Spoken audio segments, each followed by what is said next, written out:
Est-ce que la démesure est dans l'air du temps?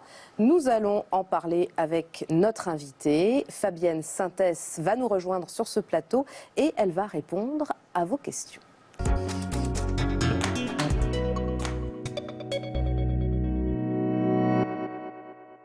Bonjour Fabienne Sintès. Bonjour. Merci d'avoir accepté notre invitation. Mais de rien. Vous avez été grand reporter pour Radio France et notamment correspondante pendant 6 ans aux États-Unis. Vous avez entendu, ils ont pas mal de questions à vous poser. D'abord, ça vous fait pas un petit peu bizarre de vous retrouver dans la de place l'autre côté du miroir, qui posent des questions ici. très bizarre. Ouais. Vu de ce côté-là, c'est vrai que c'est particulier. Mais allez-y. C'est quoi votre avis par rapport à l'utilisation des enfants dans ces shows à l'américaine? Celle qui vous impressionne le plus, la gamine dans la voiture, là, c'est sa mère qui la filme. Donc c'est pas une publicité, c'est pas quelque chose qui est mis en scène par le candidat, c'est sa mère qui la filme et qui poste ça sur YouTube. Et n'oubliez pas que les Américains ont droit aux publicités télévisées. Donc ils montrent ça, et effectivement, donc ils montrent leur famille, etc. Mais après tout, chez nous, les unes des magazines, est-ce qu'on ne les voit pas, les enfants des politiques, à la une des magazines? Vous avez vu la fille de Nicolas Sarkozy quand il est né, vous avez vu les enfants de... Alors vous êtes trop jeune, mais on a vu les enfants de Ségolène Royal quand ils sont nés. Donc est-ce qu'on en fait moins?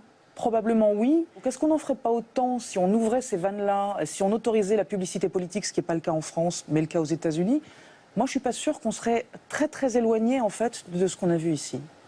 Est-ce que beaucoup d'enfants s'intéressent autant à leur homme politique préféré que la petite fille dans la vidéo, ou c'est surtout cette petite fille-là qui a été braquée par ses parents? Celle-là, elle a l'air assez gratinée quand même. Ouais, il c'est ne les pas y en avoir beaucoup des comme ça. Donc non, oui, enfin, on voit des choses de ce genre-là, effectivement, sur les réseaux sociaux.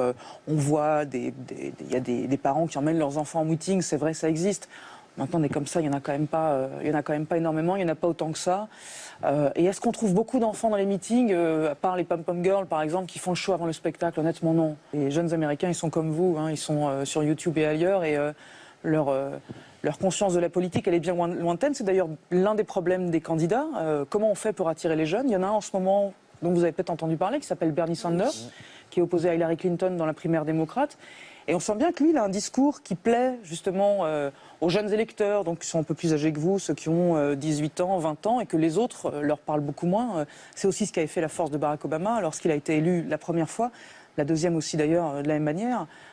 Lui, il avait un langage et il parlait aux jeunes Américains en leur disant des choses que peut-être ils n'avaient pas entendues depuis longtemps en politique. On a vu revenir des jeunes en politique à cette occasion-là.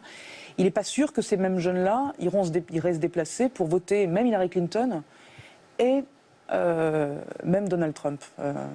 Est-ce que les journalistes s'arrachent les discours des candidats au présidentiel pour faire la une et tout ça? Comme en ce moment, c'est Trump qui fait le buzz. Alors effectivement, on va derrière les meetings de Trump, on filme les meetings de Trump, on attend le dérapage de Trump. Ça lui suffit pour avoir une notoriété immense. Il n'a pas besoin de faire une vraie campagne de vrai terrain, contrairement à d'autres. En tout cas, jusque-là, il l'a fait moins que les autres, et pourtant, on l'a extrêmement vu à la télévision. D'accord. J'aurais une question, ce serait, est-ce que Donald Trump, chez lui, est-il vraiment toujours raciste? Ou alors, est-ce que ceux qui se présentent et qui sont racistes le sont vraiment juste pour être impressionnants lors du show? Il y a une grosse part d'opportunisme, en fait, probablement. Voilà le discours qui marche. Voilà de quoi les gens ont peur en ce moment, voilà le discours qui marche, donc je vais leur en donner, ils vont adorer ça, et effectivement ça marche. Avant qu'ils décident de se lancer en politique, Trump était déjà un personnage haut en couleur, comme ça, mais est-ce qu'on l'avait déjà entendu tenir des propos racistes, anti-musulmans, etc. Honnêtement, je crois pas. Donc, vous savez, ce qui est encore plus drôle, c'est que Donald Trump a donné de l'argent pour les campagnes précédentes, puisque tous les grands chefs d'entreprise donnent de l'argent pour les campagnes, et il en a donné, y compris à Hillary Clinton, lorsqu'Hillary Clinton était candidate, notamment en 2008, contre Barack Obama. De toute façon, il dit à peu près tout et son contraire. Et ce qui est un peu triste et assez terrible, c'est que pour certains électeurs, en tout cas, il suffit de le dire avec beaucoup de conviction et faire voler un peu sa mèche pour que ça passe. Fabienne, dernière question. Est-ce que votre regard a changé sur la politique française une fois avoir vécu du côté américain? Eh bien, justement, ce qui change, enfin, le choc, quand on rentre, c'est le non-choc. En fait, je suis partie 6 ans avant. Quand je suis revenue, je connaissais tout le monde. Je n'étais pas dépaysée du tout. Le paysage n'avait pas changé d'un pouce. Les mêmes hommes politiques ou femmes politiques étaient là. Parfois pas tout à fait aux mêmes endroits, mais sincèrement presque. Alors que regardez, aux États-Unis, alors bien sûr, tout le monde n'est pas Barack Obama, mais il y a un candidat qui s'appelle Marco Rubio, il a 44 ans. Alors on verra ce que ça donnera, mais il a 44 ans. Alors c'est pas le cas d'Hillary Clinton, donc il y a aussi des grandes familles politiques comme ça qui sont dans la politique depuis 30 ans, comme on peut en avoir nous. Mais il y a aussi une porte ouverte à la surprise dans ce pays. Il y a une porte ouverte à l'inattendu, au suspense, à quelque chose de différent. Et au moins ça a quand même un côté extrêmement réjouissant qu'on ne connaît pas, nous, du tout dans notre manière de faire de la politique en France. Fabienne Synthèse, merci beaucoup Mais de d'être venue nous voir comme ça sur le plateau, t'as tout compris.